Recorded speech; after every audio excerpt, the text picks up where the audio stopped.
नमस्कार। अद्भुत प्रेरणा चैनल में आपका स्वागत है।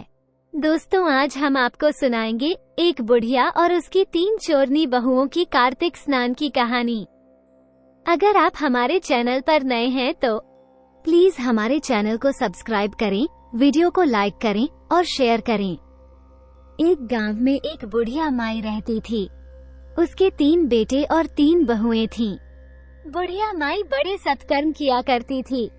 दान कर्म करना, व्रत पूजा करना उसका नियम था। वो कार्तिक स्नान किया करती थी। कार्तिक महीने में भगवान विष्णु, माता लक्ष्मी और तुलसी जी का पूजन किया करती थी। बुढ़िया माई हमेशा कार्तिक स्नान करती और जब कार्तिक पूर्णिमा आती तो गंगा स्नान के लिए जाया करती थी। अब कार्तिक का महीना शुरू हो गया। बुढ़िया माई ने कार्तिक स्नान शुरू कर दिया। वो माखन और मिश्री का भगवान विष्णु और माता लक्ष्मी को भोग बनाती। कभी दही और मिश्री का, कभी माखन मिश्री का, जो भी उसे बनता उसी का वो भोग लगाती और घर के और अड़ोसी पड़ोसियों के सब सदस्यों में थोड़ा तुलसी दल डालकर उस प्रसाद को बांटा करती थी। उसके बाद वो स्वयं भोजन किया करती थी। उसका नित्य कर्म यही था। लेकिन जो बुढ़िया की बहुएं थीं, उन्हें बुढ़िया का इस तरीके से पूजा पाठ करना, प्रसाद बांटना बिल्कुल पसंद नहीं था।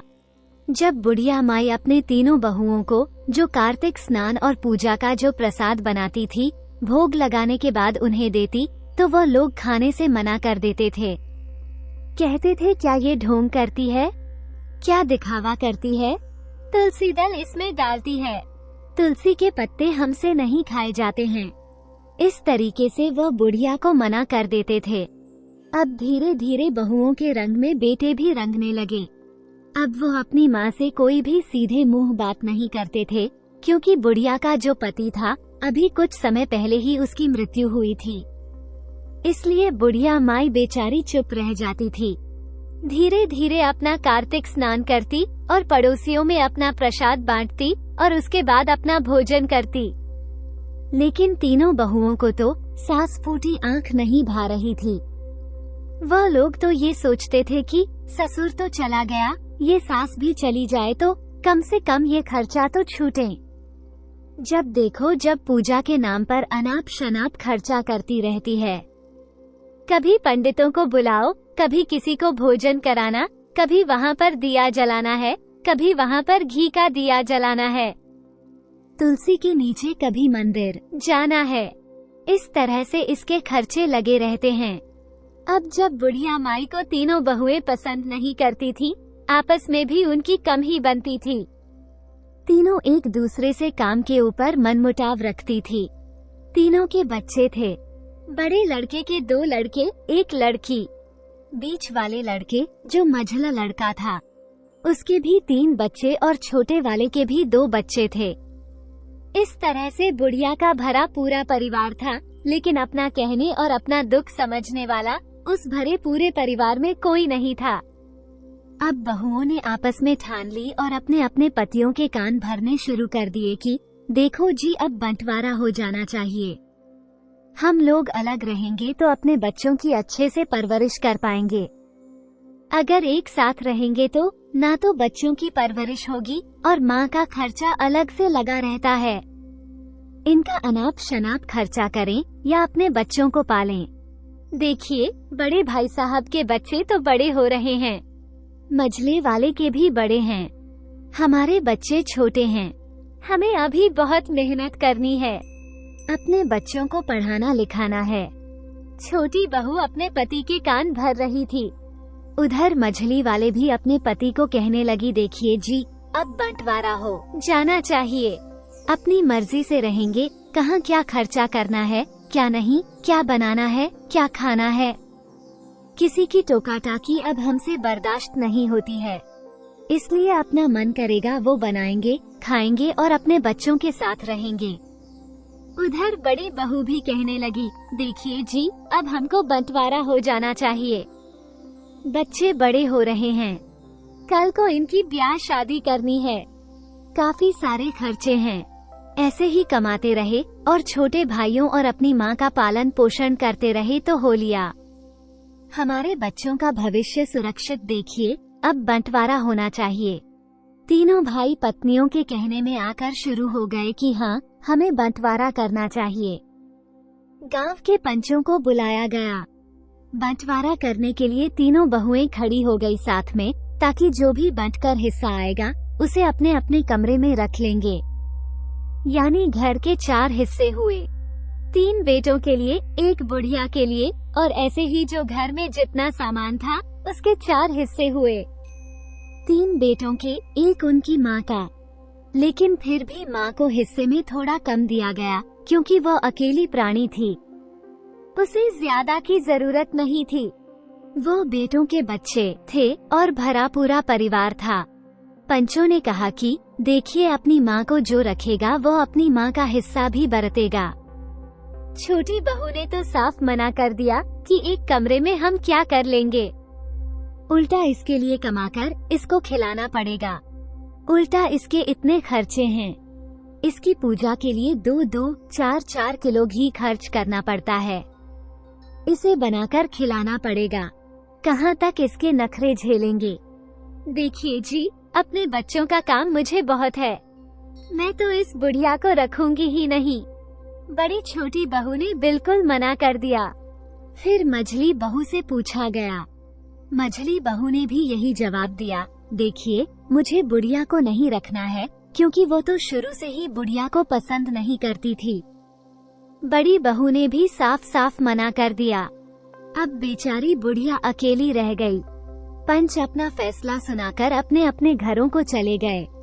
सब बहुओं ने अपना अपना सामान अपने अपने घरों में रख लिया। बेचारी बुढ़िया के हिस्से में जो झोपड़ी आई थी, जो घर के बाहर बनी हुई थी, वह उसी में रहने लगी और अपना सोचने लगी कि 3-3 बेटों का मैंने और मेरे पति ने कितने लाड प्यार से इनका पालन पोषण किया। 9 महीने इनको पेट में रखा, अपनी छाती का दूध इन्हें पिलाकर बड़ा किया, और आज जब मैं वृद्ध हो गई हूँ, मेरे हाथ पैर जवाब दे रहे हैं कि मैं अपने लिए कोई काम नहीं कर सकती, यानी कि मैं कोई कमाकर नहीं खा सकती। जब मेरी जिम्मेदारी मेरे बेटों को उठानी चाहिए, तो मेरे बेटे बहुओं ने मुझसे मुंह मोड़ लिया। हे प्रभु, मैं तुम्हारी पूजा करती हूँ, तुमसे मैंने कभी कुछ नहीं मांगा।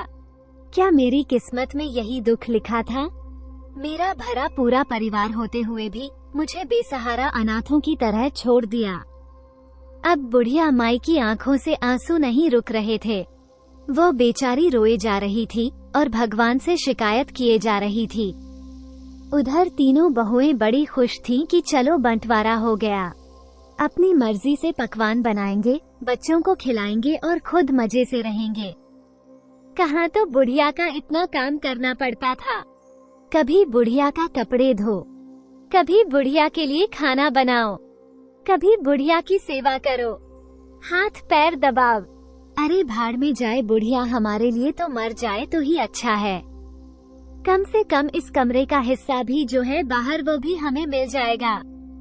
अब बेचारी बुढ़िया के हिस्से में खाने का जो सामान था वह भी थोड़ा आया था, थोड़ा सा आटा, दाल, चावल। अब बेचारी कैसे पकाएं, कैसे चूल्हा जलाए, क्योंकि वृद्ध हो चुकी थी। अब बेचारी रोने लगी। तभी उसने देखा एक कोई नौजवान था, बड़ा ही हष्ट पुष्ट, जिसके चेहरे पर तेज झलक रहा था, क्योंकि कार्तिक का महीना चल रहा था और बुढ़िया कार्तिक स्नान करती थी। इसी महीने में बंटवारा हुआ था। बुढ़िया अपने दिनों को और अपने पति को याद करके रो रही थी और अपने बच्चों को सोच रही थी कि मैंने कैसे दुखों से उन्हें पाला और आज मुझे सबने बेसहारा छोड़ दिया। हे प्रभु, तू ही मेरा सहारा है, अब जैसे भी रखोगे तुम ही मुझे रखोगे। नौजवान ने बाहर से दरवाजा खटखटाया। बुढ़िया माई ने देखा कोई दरवाजे पर खड़ा है। 16-17 साल का लड़का था, बड़ा ही सांवला रंग, खूबसूरत से नैन नक्श, मोटी मोटी आंखें, लंबे लंबे घुंघराले बाल। बुढ़िया माई से कहने लगा, अम्मा, तुमने मुझे पहचाना नहीं, मेरा नाम कृष्णा है। बुढ़िया माई कहने लगी, अरे बेटा, मैं तो तुम्हें नहीं पहचान पाई हूँ। तुम कौन हो? इस गांव के तो तुम लगते नहीं हो। तब वो लड़का कहने लगा, माँ तुम मुझे नहीं पहचान रही हो तो नाते में मेरी भुआ दादी लगती हो, क्योंकि मैं तुम्हारे भाई के लड़के का लड़का हूँ और तुम्हारे मायके से आया हूँ। हमें खबर मिली थी कि तुम्हारा बंटवारा हो गया है और बहू बेटों ने तुम्हें बेसहारा छोड़ दिया है, इसलिए मेरे पिताजी ने तुम्हारी मदद करने के लिए मुझे भेजा है। मेरी पत्नी ने कहा कि आप जाओ और बूढ़ी माँ की मदद करके आओ। मेरी पत्नी जिद पर अड़ गई, क्योंकि मेरी पत्नी को किसी का दुख उसे बर्दाश्त नहीं होता है, इसलिए मैं तुम्हारे लिए कुछ सामान लेकर आया हूँ। बुढ़िया माई ने उसे पुचकारा और बोली, अंदर आओ बेटा। उसे अच्छे से बिठाया, पानी भरकर गिलास दिया और कुछ तो था नहीं, थोड़ा सा गुड़ दिया। लो बेटा, पानी पी लो और गुड़ खा लो। अब जो कृष्णा आया था उसने बड़े प्यार से पानी पिया। बूढ़ी माँ का घर जमाया और कहने लगा, माँ इसमें ना बना हुआ कुछ खाना भी है, अब भूखी मत रहना, खाना खा लेना और हम यहीं दूसरे गांव में रहते हैं, ज्यादा दूर नहीं है, हम रोज आपका खाना भिजवा दिया करेंगे, आपको खाने की कोई परेशानी नहीं होगी। थोड़ी देर रुकने के बाद कृष्णा नाम का लड़का बुढ़िया माई से विदा लेकर चला गया। बुढ़िया माई तो सोचने लगी, हे प्रभु, अभी भी इंसानियत जिंदा है। मेरे बेटों ने और बहू ने मुझे ठुकरा दिया, लेकिन मेरे मायके वाले अभी भी मुझे याद करते हैं। मैं तो कितने सालों से कभी मायके ही नहीं गई, माँ बाप भैया भाभी रहे नहीं। अब भतीजे और उनके बच्चे हैं तो वे बेचारे मेरी पहचान में भी नहीं आते। मेरा कभी मायके जाना ही नहीं होता और मेरे मायके वाले मुझे अभी भी इतना मान रहे हैं। अब बुढ़िया बेचारी अपना सामान खोलकर देखने लगी, उसमें बड़े अच्छा सामान था। बुढ़िया के लिए सूती साड़ी, बड़ी अच्छी दाल, चावल, काजू, किशमिश, बादाम, काफी सारे जो ड्राई फ्रूट्स थे और जितना भी घर का जरूरी सामान होता सब था। बुढ़िया माई खुश हो गई और एक थाली में खाना लगा हुआ था, जिसे देखते ही बुढ़िया की जो भूखी भी थी उसकी आंखों में चमक आ गई। उसने पहले भगवान का, विष्णु भगवान और माता लक्ष्मी को भोग लगाया, क्योंकि बेचारी सुबह से बड़ी दुखी थी। आज उसने भोग भी नहीं बनाया था और तुलसी दल डाल के भगवान को भोग लगाकर पहले पड़ोसियों को प्रसाद दिया। पड़ोसियों ने बड़े खुश होकर बुढ़िया माई का प्रसाद लिया, लेकिन तीनों बहुओं को जब बेटों को प्रसाद देने गई तो तीनों बहू और बेटों ने बुढ़िया को झटका दिया और वहाँ से भेज दिया कि नहीं चाहिए तुम्हारा प्रसाद। प्रसाद के बहाने से घर में आना चाहती हो, इसलिए बेचारी बुढ़िया आंखों में आंसू भरकर फिर से अपने घर लौट आई। आकर उसने हाथ जोड़े और भोजन किया। ऐसा स्वादिष्ट भोजन उसने अपने जीवन में कभी नहीं किया था। आज उसने ऐसा पौष्टिक और ऐसा स्वादिष्ट भोजन किया कि उसकी आत्मा तृप्त हो गई। अब वो फिर अपने पूजा पाठ और अपने नियम कर्म में लग गई। अपना सुबह उठी थी, कार्तिक स्नान करती और उसके बाद अपना भोग बनाती, पड़ोसियों को प्रसाद देती, क्योंकि पड़ोसी तो बुढ़िया को बड़ी सती मानते थे कि देखो कितनी अच्छी सती की औरत है, कितना पूजा पाठ करती है। तो सच भी था। बुढ़िया माई हमेशा सबके दुख में दुखी होती थी और सबसे पहले पहुंच जाती थी। गांव के लोग बुढ़िया माई की बड़ी इज्जत करते थे। अगर कोई इज्जत नहीं करता था तो वो थे बुढ़िया के अपने बेटे और बहू। अब बुढ़िया के घर में किसी चीज की कमी नहीं थी। बुढ़िया को अच्छा खाना मिलने लगा तो बुढ़िया का शरीर थोड़ा तंदुरुस्त होने लगा। ये देखकर तीनों बहुएं सोचने लगती, बुढ़िया को हमने इसलिए अलग किया कि कुछ दिन रोएगी, कल्प कर और भूखी प्यासी जल्दी भगवान को प्यारी हो जाएगी। लेकिन ये क्या, ये तो दिन पर दिन मोटी होती जा रही है, तंदुरुस्त होती जा रही है। आखिर इसके पास कोई कमाने वाला भी नहीं है, फिर इसको कहाँ से खाना मिलता है। इसका हमने तो सोचा था कच्चा पक्का बनाकर खाएगी तो जल्दी बीमार हो जाएगी, लेकिन ये तो बड़ी तंदुरुस्त होती जा रही है। इसके चेहरे पर तो चमक आती जा रही है। अब हुआ यूं कि दोनों समय एक लड़का आता और बुढ़िया माई के दरवाजे पर भोजन की थाली रखकर चला जाता। बुढ़िया माई उस थाली को उठा लेती। कभी कभी वो लड़का बुढ़िया माई को दिख जाता तो कहता कि कृष्णा ने मुझे भेजा है और मैं जल्दी में हूँ। इतना कहकर वो भोजन पकड़ा कर चला जाता। बुढ़िया माई खुशी से भोजन करती और प्रभु के गुण गाती, अपना तुलसी जी की सींचती, अपना तुलसी जी में दीपक लगाती, क्योंकि घी की भी कोई कमी नहीं थी। अब तो जो उसके घर में भंडार भरने लगे। उधर बहुओं को बड़ी जलन होने लगी कि हमारे घर में इतना कमाने के बावजूद हमको सोच समझकर खर्चा करना पड़ता है और हमने बुढ़िया को अलग किया। लेकिन फिर भी इसका कोई भी नियम नहीं टूटा। आखिर इसका खर्चा कौन देता है? अब तीनों बहुएं सोचने लगी कि दाल में जरूर कुछ काला है, कुछ तो करना पड़ेगा। अब धीरे धीरे कार्तिक का महीना खत्म हुआ। बुढ़िया माई बोली कि मुझे तो गंगा स्नान के लिए जाना है। अपने अड़ोसी पड़ोसियों से पूछा, 8-10 पड़ोसी भी इकट्ठा हो गए, क्योंकि कार्तिक पूर्णिमा थी और कहते हैं कार्तिक पूर्णिमा में गंगा स्नान करने का बड़ा महत्व था। गढ़ गंगा का मेला लगा हुआ था और बूढ़ी माई तो अपना चलती गंगा स्नान के लिए अपनी जरूरत का सामान उसने लिया और पड़ोसियों से बोली, भैया देखो, हम तो 2-4 दिन अपना गंगा किनारे रहेंगे, गंगा में स्नान करेंगे और अपना अच्छे से मेला घूमकर और मैया रानी के दर्शन करके आएंगे। अब हमें कोई चिंता नहीं है, न तो परिवार की है और न खाने कमाने की है। प्रभु जो करते हैं अच्छे के लिए करते हैं। अब बुढ़िया अपने पड़ोसियों के साथ, क्योंकि कहते हैं जैसी संगत वैसी ही सोच हो जाती है। पड़ोसियों की भी सोच बुढ़िया को देखकर बदल रही थी। वो भी भक्ति भाव में डूबने लगे थे, लेकिन नहीं बदल रहे थे तो बुढ़िया के अपने बेटे और बहू। वो बस हमेशा साजिश रचते रहते। वो चाहते कैसे भी करके बुढ़िया को दुखी किया जाए।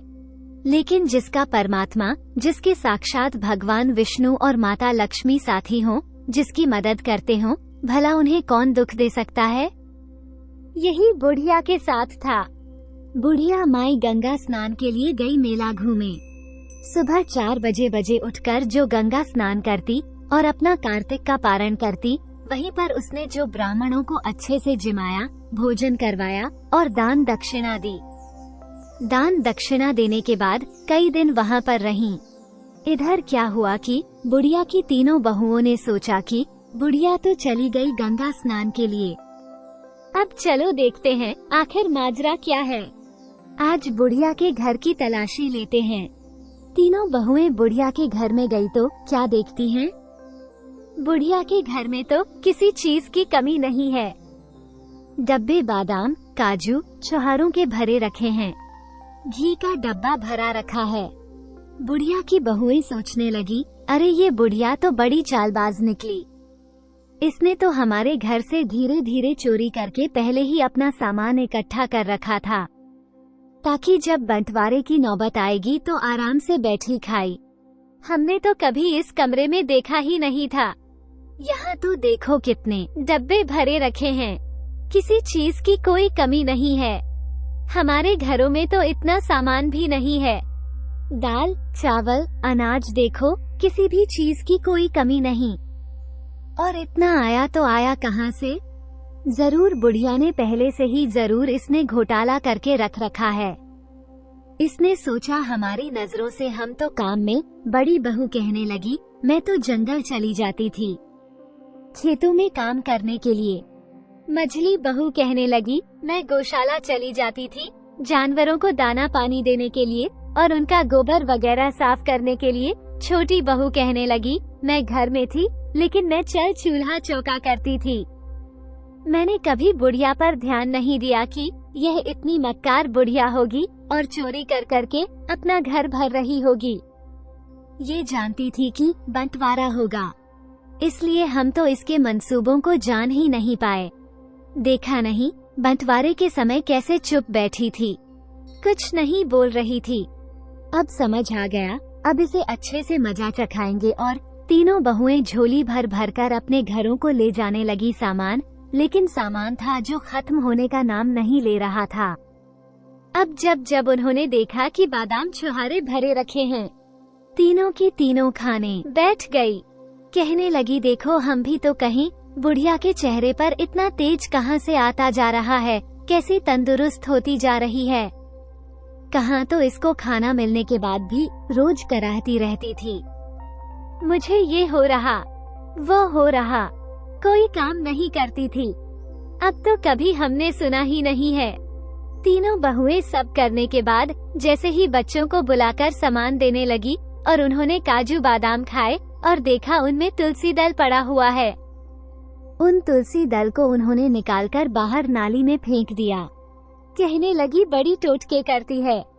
वैसे टोटका करना तो इतना जानती है, सब चीज में तुलसी दल डाल के रखा है।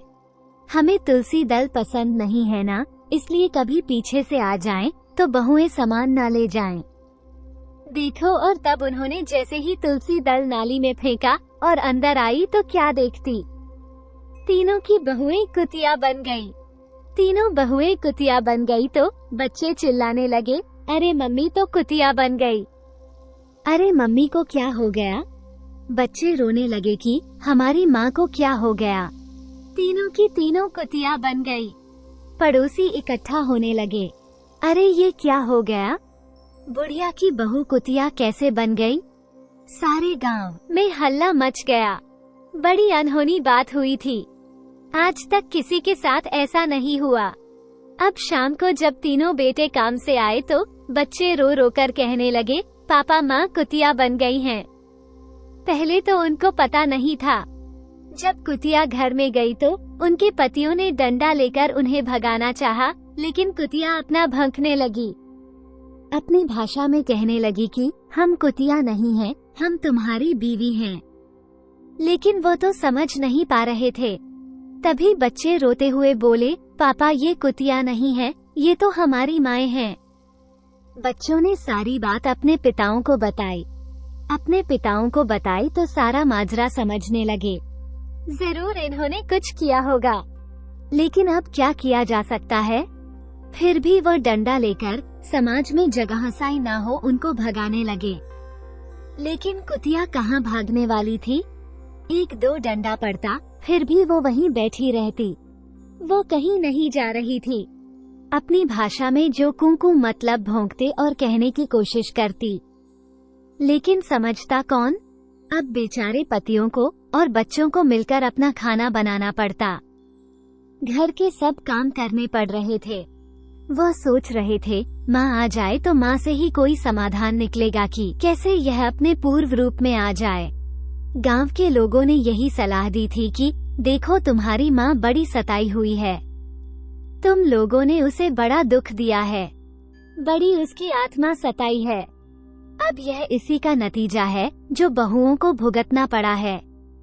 क्योंकि कहते हैं ना कहीं तो आत्माओं का श्राप पड़ता है। तुमने उसे बहुत दुख दिया है, इसलिए ये तीनों कुतिया बन गई हैं। इंतजार करो कि तुम्हारी माँ आ जाए, तभी कोई उपाय निकलेगा। अब कुतिया सारे दिन दरवाजे पर बैठी रहती। उनके पति रोटी डाल देते तो खा लेती और अपना भोगती रहती। अब बेचारे बच्चे रोते रहते, अपनी कुतिया से लिपटे रहते, क्योंकि उनकी माँ थी, बच्चे तो जानते थे। उधर बुढ़िया तो बड़े मजे में थी, बड़ा आराम से अपना पूजा पाठ करते, गंगा स्नान करती। धीरे धीरे उसे वहाँ पर 8 दिन हो गए। बोली हर साल आती थी गंगा स्नान करने, लेकिन जैसे मन की शांति अब की बार मुझे प्राप्त हुई है, ऐसी कभी नहीं है। पड़ोसी कहने लगे, माँ अब तो घर चलें, मेला भी उठ गया है। बुढ़िया माई कहने लगी, अरे मेरा तो ऐसा मन करता है कि मैं तो यहीं के होकर रह जाऊं। गंगा किनारे अपनी झोपड़ी डालो और यहीं पर स्नान किया करो। पड़ोसी कहने लगे, माई चलो घर चलते हैं, गांव में क्या होगा उसकी भी खोज खबर करते हैं। आखिर अपना घर ऐसे ही थोड़ी छोड़ा जाता है कुछ भी। माँ तुम्हारे 3 बेटे बहू पोते पोती हैं, तुमसे मतलब नहीं रखते, लेकिन तुम्हारे अंदर तो उनके लिए ममता है। दूर से ही सही तुम उनकी खुशहाली चाहती हो। चलो देख लेते हैं चलकर। बुढ़िया माई पोते पोतियों का नाम सुनकर उसकी आंखें भर आई, दिल पसीज गया। वह तो चाहती थी कि कब जाकर अपने पोते पोतियों को गले से लगा लूं, कब जाकर उन्हें देख लूं। अब वो गांव में आ गई। गांव में आते ही जब उन्होंने गांव के अंदर कदम रखा तो तभी गांव में हल्ला मचा हुआ था। किसी ने बुढ़िया माई को बताया, अरे बुढ़िया माई, तुम तो मेला घूमने गई थी और तुम्हारे पीछे इधर तुम्हारी तीनों बहुएं कुतिया बन गई। ये सुनकर बुढ़िया को बड़ा आश्चर्य हुआ कि कुतिया बन गई, वो कैसे? ये तो हम भी नहीं जानते। बुढ़िया माई सीधे घर गई। तीनों बेटे बुढ़िया माई के पैर पकड़कर रोने लगे। अम्मा, हमें माफ कर दो, हमने तुम्हारे साथ बड़ा अत्याचार किया, हमें हमारे कर्मों की सजा मिल गई। बुढ़िया माँ का तो जो माँ थी तो कलेजा जो पसीज गया। तुरंत अपने बच्चों को उसने अपने सीने से लगा लिया। बेटे रोते रहे, पोते पोती रोते रहे। बुढ़िया उन्हें ढांढस बंधाती रही और कहने लगी, कोई ना कोई तो भगवान जरूर उपाय बताएंगे। भगवान की मर्जी के बिना कुछ नहीं होता, जरूर कुछ ना कुछ उपाय प्रभु देंगे। अब बुढ़िया माई घर में रहने लगी बेटों के साथ और कुतिया भी कू करके बुढ़िया के कदमों में आकर बैठ जाती। तीनों बहुएं, क्योंकि अब वह इंसानी भाषा तो समझती थी, अपनी भाषा ही तो नहीं समझा पाती थी, लेकिन वो तो क्या बातें हो रही है क्या नहीं सब समझती थी। अपने करने का उन्हें पछतावा हो रहा था कि कैसे उन्होंने एक साध्वी जो कि पूजा करने योग्य है, सती है, और सती बुढ़िया जो कि कार्तिक स्नान करती थी, उसको दुखी किया। और कार्तिक के प्रकोप के कारण जो उन्हें ये दुख भोगना पड़ रहा है, उनकी समझ में आ रहा था। बुढ़िया माई अब घर में रहने लगी। धीरे धीरे 2-4 दिन बीते। तभी बुढ़िया माई भी दिल से चाहती थी कि उसकी बहू ठीक हो जाए। वो अपने मन ही मन भगवान से प्रार्थना करती है, प्रभु, अगर मैं सच्चे दिल से आपको मानती हूँ, आपकी पूजा करती हूँ, तो मेरी बहुओं को ठीक करने के लिए कोई उपाय बताओ। अब जब सच्चे दिल से प्रभु को पुकारा जाए तो भगवान भी पुकार जरूर सुनते हैं। अब तभी देखा कि दरवाजे पर कोई बाबा आए। उसने दरवाजा खटखटाया और भिक्षा मांगी। बुढ़िया माई भिक्षा देने के लिए गई और बाबा के पैर छूकर कहने लगी, बाबा आओ, खाना खाओ, भोजन ग्रहण कर लो। बाबा बड़े प्रसन्न हुए। बुढ़िया की सेवा से बोले, बेटा तेरी सेवा से बड़े प्रसन्न है, क्योंकि बुढ़िया साधु संतों की बड़ी सेवा किया करती थी। किसी को भी खाली हाथ, चाहे उससे कुछ भी बने, तो उन्हें जरूर सोचती थी कि भोजन करके जाएं। अगर भोजन नहीं करते थे तो कुछ न कुछ दान दक्षिणा जरूर दिया करती थी, और कार्तिक के महीने में तो पूरा महीना वो दान पुण्य में लगी रहती थी। बाबा बैठे तो वो अपने बेटों से बुढ़िया कहने लगी, बेटा मुझे लग रहा पहुँचे हुए बाबा हैं, तुम जरूर इनसे कोई उपाय पूछ लो। तब बाबा के चरणों में तीनों बेटे गिर गए। बच्चों ने पूरी बात बाबा के सामने बताई कि कैसे उनकी माँ कुतिया बन गई है। उन्होंने बताया कि दादी तो गंगा स्नान करने के लिए गई थी और पीछे से माँ, तीनों चाची और ताई मिलकर जो माँ के घर में बूढ़ी माँ के चोरी के इरादे से गई। उन्होंने बुढ़िया माई का सारा सामान चोरी कर लिया और कुछ बिगाड़ा और कुछ खाया। उसके बाद जो तुलसी दल रखा हुआ था, सामान के अंदर तुलसी जी के पत्तों को नाली में फेंक दिया। उसके कुछ देर बाद मेरी तीनों माएं, मुला, चाची और ताई और मेरी माँ बीच वाली बहू का बेटा कहने लगा कुतिया बन गई, और हम लोग देखते रह गए। हम खूब रोए। साधु बाबा ने पूरी बात सुनी तो बोले, ठीक है, वैसे तो बहुओं को करने का फल मिला है, जैसा किया वैसा भरेंगे। कुतिया भी हुआ, पर कुंकू करती पूंछ हिलाती हुई बैठी हुई थी, जैसे वो भी पश्चाताप कर रही हो। तब बाबा कहने लगे, देखो कार्तिक का महीना समाप्त हो गया है, इसका एक उपाय है। अब जब अगले साल कार्तिक का महीना आएगा, तब बुढ़िया माई जो स्नान करेगी, उस स्नान के पानी से इन तीनों को नहलाना पड़ेगा। पूरा 1 महीना जब उस पानी से नहाएंगे, और कार्तिक पूर्णिमा के दिन जो ब्राह्मण भोजन करने आएंगे, उनके जूठे जो बचा हुआ भोजन होगा, जूठा उस भोजन को खाएंगी और इनके ऊपर गंगाजल छिड़क दोगे तो यह अपने पूर्ण रूप में आ जाएंगी, जो इनका पहला रूप था। अब तो बाबा इतना उपाय बताकर चले गए। धीरे धीरे दिन बीतने लगे और तीनों बेटा अपनी माँ की बहुत सेवा करते। माँ को कोई काम नहीं करने देते थे, आगे पीछे लगे रहते थे। अब कार्तिक का महीना आ गया। तीनों बेटा बोले, माँ कार्तिक स्नान करो। आप तीनों बेटा माँ की पूजा पाठ का जो भी सामग्री लगती पहले ही इंतजाम कर देते। माँ को कहने का मौका ही नहीं मिलता। कोई दीपक तैयार करता, कोई जल का लोटा तैयार कर देता, कोई माँ के कपड़े धोकर टांग देता, कोई गर्म पानी लगा देता कि बूढ़ी माँ कभी ठंडे पानी से न नहाया जाए कि सुबह 4 बजे स्नान करती थी बुढ़िया माई। बुढ़िया माई कहती, मैं तो ठंडे पानी में स्नान कर लूंगी, लेकिन बेटे नहीं मानते। माँ जब पूजा पाठ कर लेती तो उसके स्नान का जो पानी होता 1 लोटा भरकर 3 कुतिया के ऊपर डाल दिया जाता। धीरे धीरे जो महीना बीतने को आया, अब कार्तिक पूर्णिमा आ गई। माँ कहने लगी, देखो बेटा, तुम 5 ब्राह्मण बुला दो। मैं 5 ब्राह्मणों को भोजन कराती हूँ, इसलिए मैं 5 ब्राह्मणों को भोजन करा दूं। अब बड़ा बेटा बोला, माँ 5 ब्राह्मण तो आएंगे ही और भी ब्राह्मण बनाएंगे। मैं और 5 ब्राह्मण ला दूंगा। बड़ा बेटा ब्राह्मण लेने चला गया। छोटे बेटे ने सोचा, पुण्य कर्म में तो मैं पीछे क्यों रहूं, मैं और 5 ब्राह्मण ले आऊंगा, मेरे खर्चे से खा लेंगे, दान पुण्य है। बीच वाला सोचा, बड़ा और छोटा भाई गया तो मैं भी क्यों पीछे रहूं, जाकर मैं भी बुला लाता हूं। अब ब्राह्मण आ गए। 20 की 5 बुढ़िया ने बुलवाए और 5-5 तीनों बेटे लेकर आ गए। बुढ़िया माई बोली, बेटा 5 ब्राह्मणों के लिए बोली थी मैं तो। सब बोले, माँ हम इस योग्य हैं कि ब्राह्मणों को भोजन करा सकते हैं, तुम चिंता मत करो, खाने दो। तो बुढ़िया माई कहने लगी, बेटा 20 है तो 1 ब्राह्मण का और इंतजाम कर लो, 21 हो जाएंगे। तो बोले ठीक है। फिर 1 ब्राह्मण और बुलवाया गया।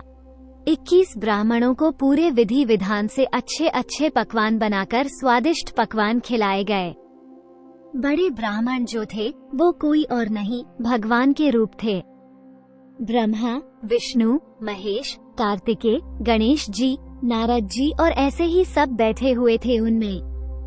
अब सबने बड़ी तृप्ति के साथ भोजन किया। बुढ़िया माई ने सबको अपनी यथाशक्ति अनुसार जो उन्हें दक्षिणा दी और सबके पैर छुए और यही कहा, हे ब्राह्मण देवता, अगर आप खुश हो तो कम से कम ऐसा आशीर्वाद दो, मेरी बहुएं जिस पीड़ा को झेल रही हैं, उससे उन्हें मुक्ति मिल जाए। मेरे कार्तिक का जो पुण्य है नहाने का, वो मेरी बहुओं को मिल जाए। ब्राह्मण देवता बड़े खुश थे, कहने लगे, माँ चिंता मत करो, सब अच्छा होगा। ब्राह्मण अपने अपने घरों को चले गए। बुढ़िया माई ने सबकी जो ब्राह्मण थे थोड़ा थोड़ा जो खाना बचा था उनकी जूठन को इकट्ठा किया और तीनों बहुओं को जो भोजन खिलाया गया, जो बहुएं नकारती थी और प्रसाद तक ग्रहण नहीं करती थीं, आज वो ब्राह्मणों का जूठा भोजन खाने के लिए भी लालायत हो रही थीं। अब तीनों जो कुतिया थी, यानी जो तीनों बहुएं थी, उनके सामने बराबर बराबर भोजन रखा गया। तीनों ने बड़े प्रेम से जीभ से चाट चाट कर भोजन खाया। उसके बाद ब्राह्मण जो आया था भिक्षा लेने, साधु बाबा उसकी बातों को याद करते हुए उनके ऊपर गंगाजल छिड़का और गंगाजल छिड़कते हुए तीनों बहुएं अपने असली रूप में आ गई और अपनी सासू माँ के पैरों में लिपट कर रोने लगी। कहने लगी, माँ हमें माफ कर दो, हमने तुम्हारे साथ बहुत बुरा किया। जो हमने बुरा किया है वैसा हमने फल भोगा। माँ अब हम तुम्हें कोई कष्ट नहीं देंगे, कभी किसी चीज की तुम्हें कमी नहीं होने देंगे, अलग नहीं रहने देंगे। कार्तिक के स्नान की इतना महत्व है, इतनी महिमा है, ये तो हमने अब जाना है कि कार्तिक का स्नान करने से कितना पुण्य मिलता है। 3 बहुओं कहने लगी, माँ अब हम भी तुम्हारे साथ कार्तिक स्नान किया करेंगे। बुढ़िया माँ तो खुश हो गई, उसे और क्या चाहिए था, अपना भरा पूरा परिवार। अब सारे पोते पोती दादी माँ के गले लिपटे रहते, कोई माँ के पास लेटने की जिद करता तो कोई दादी के हाथ पैर दबाता। बेटे और बहू एक बोल में तैयार रहते, माँ को पूछते कि उनकी पसंद का क्या खाना बनेगा, क्या खाना होगा। कार्तिक भगवान की कृपा से बुढ़िया के दिन तो अच्छे आ गए। वो तो अपने घर में बड़े सुख भोगने लगी। अगली कार्तिका ही तीनों बहुओं ने अपनी सासू माँ के साथ कार्तिक स्नान किया। भोजन ग्रहण करती, प्रसाद बांटती, पहले सासू माँ को भोजन कराती, उसके बाद स्वयं करती। कार्तिक पूर्णिमा पर तीनों बहुएं सासू माँ को गंगा स्नान कराकर लाई और खुद भी गंगा स्नान किया। गंगा जल लाकर पूरे घर में छिड़का। अब उनके घर में तरक्की होने लगी, बरकत होने लगी। अब उनके पतियों का काम भी अच्छा चलने लगा। व्यापार में जहाँ तो पहले घाटा हो रहा था, अब व्यापार चल निकला। अब तीनों भाई भी प्रेम से रहने लगे। फिर से उनकी गृहस्थी अच्छी चल पड़ी। हे विष्णु भगवान, हे माता लक्ष्मी, जैसे आपने बुढ़िया पर कृपा करी, वैसे ही जो ये कहानी कह रहे हैं और जो ये कहानी सुन रहे हैं, सब पर अपनी कृपा बनाए रखना है। कार्तिक माता जैसे बहुओं को आई पहले, वैसे किसी को मत आना। जैसे पीछे आई वैसे सबको न कहते सुनते हुंकार भरते। सबकी मनोकामना पूरी करना। बोलो कार्तिक भगवान की जय, बोलो विष्णु भगवान की जय, बोलो माता लक्ष्मी की जय, बोलो श्री हरे।